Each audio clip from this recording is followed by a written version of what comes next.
কিশোরায় আমরা আজকে যখন হেডলাইনটা পড়লাম, দর্শকরাও যখন শুনলেন, সেই সময় তারা কিন্তু একটা জিনিস বুঝতেই পারলেন যে বাংলাদেশ জুড়ে এবং বাংলাদেশকে নিয়ে অনেক কিছু ঘটছে। আন্তর্জাতিক মহলের দিকে যদি তাকানো হয়, বাংলাদেশের এতদিন যে অর্থ সাহায্য জুটছিল সেটা আমেরিকা থেকে ইতিমধ্যেই বন্ধ হয়ে গিয়েছে।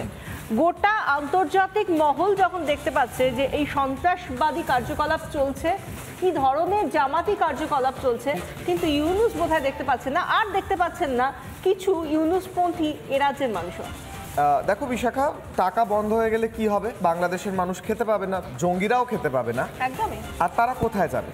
মমতা বন্দ্যোপাধ্যায় একবার বলেছিলেন যে কোনো প্রয়োজন পড়লে আমি দরজা খুলে দিতে রাজি।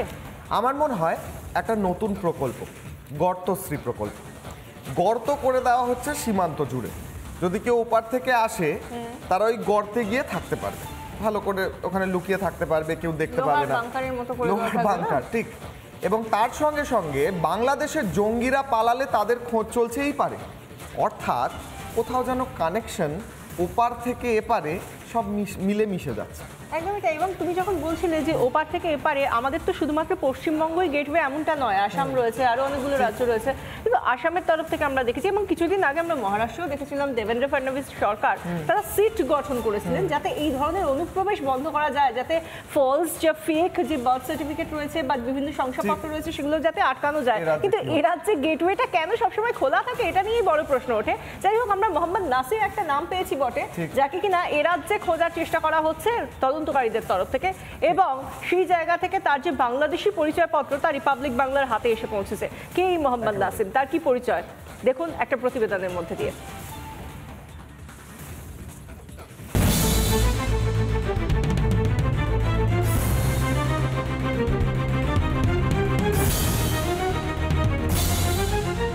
ইউনূস জমানায় জঙ্গিদের পোয়া বারো, বাংলাদেশের জেলগুলো থেকে ছাড়া পেয়েছে বহু জঙ্গি।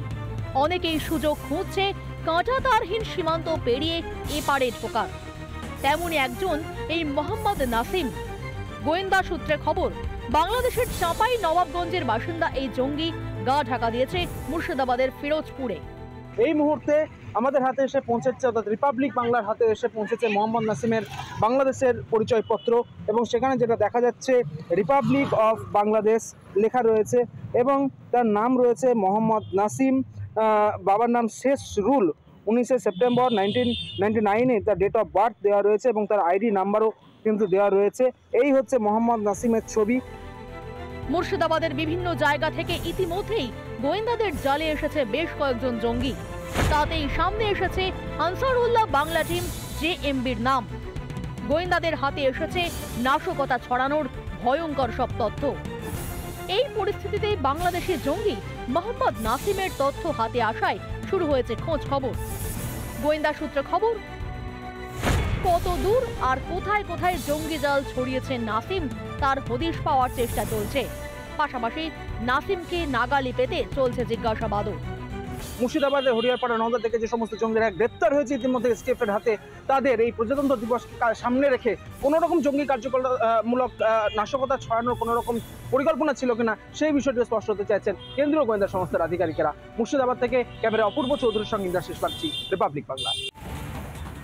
নানা ধরনের কন্টেন্ট দেখার জন্য লাইক করুন, শেয়ার করুন আমাদের ফেসবুক পেজ, সাবস্ক্রাইব করুন আমাদের ইউটিউব চ্যানেল। পাশাপাশি অন্যান্য ব্রেকিং নিউজের জন্য অবশ্যই চোখ রাখুন রিপাবলিক বাংলায়।